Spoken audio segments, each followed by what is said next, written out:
ధరణి దరఖాస్తుల పరిశీలనకు మార్గదర్శకాలు జారీ చేసింది తెలంగాణ ప్రభుత్వం.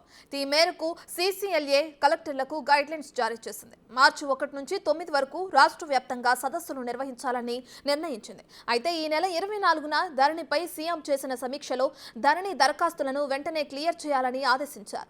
కలెక్టర్ల ఆధ్వర్యంలో కమిటీలు వేయాలన్నారు. నిర్ణీత సమయంలో దరఖాస్తులు క్లియర్ చేయాలని సీఎం రేవంత్ రెడ్డి ఆదేశించారు. ఇదే అంశానికి సంబంధించి మరింత సమాచారాన్ని మా డిప్యూటీ బ్యూరో చీఫ్ సాదిక్ అందిస్తారు. సో సాదిక్, అటు ధరణి దరఖాస్తుల పరిశీలనకు మార్గదర్శకాలు జారీ చేస్తున్న తెలంగాణ ప్రభుత్వం, దీనికి సంబంధించిన డీటెయిల్స్ ఏంటి?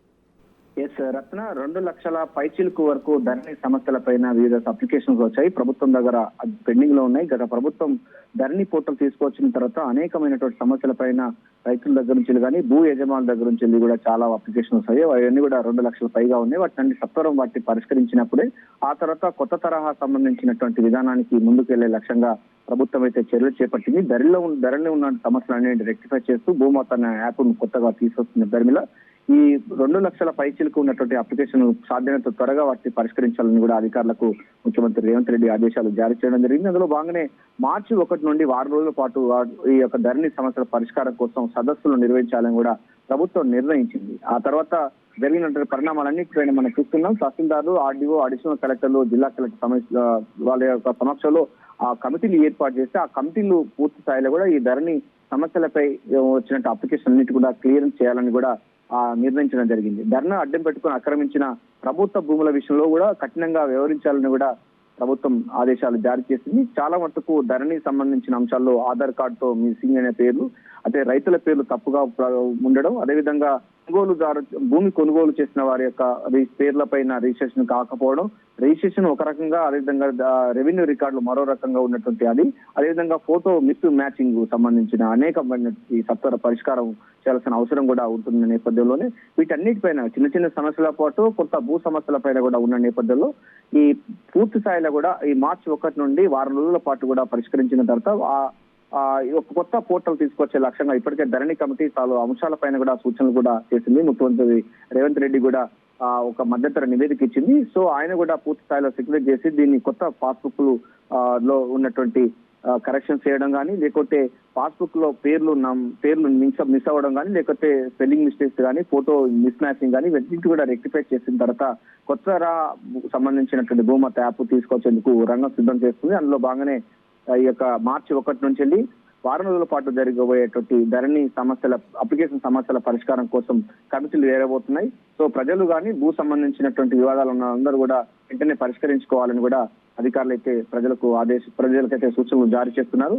ఏదైనప్పటికీ కొత్త తరహా భూమత యాప్ మరికొద్ది రోజుల్లోనే కొలువు తీరనుంది, ప్రజలకు అందుబాటులో రాబోతుంది.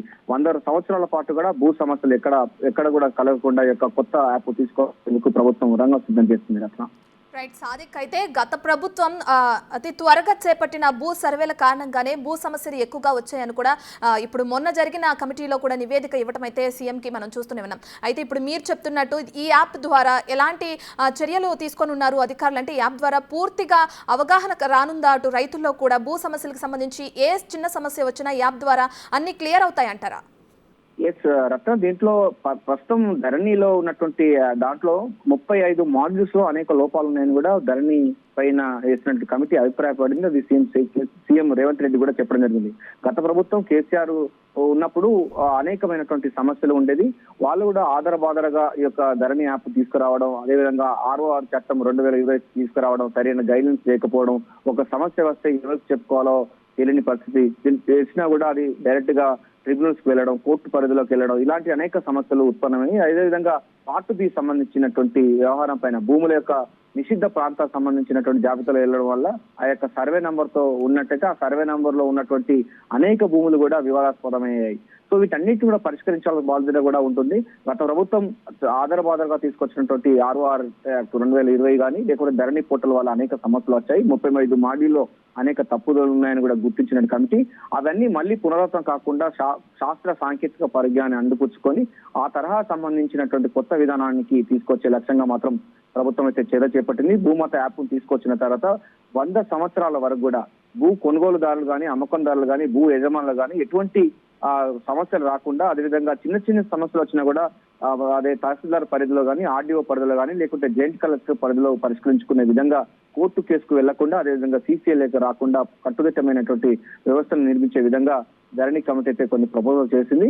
సో ఏదైనప్పటికీ ధరణి అన్నది స్థానంలో భూమాత యాప్ తీసుకొని రావడం వల్ల ప్రజలకు మేలైనటువంటి భూ పరిపాలన ఇచ్చే అవకాశం ఉన్నట్టుగా అయితే ఈ ధరణి కమిటీ సభ్యులు అయితే చెప్తున్నారు. ప్రభుత్వం కూడా చాలా ధీమా వ్యక్తం అయితే చేస్తుంది Ratna. Right, thank you Sadiq.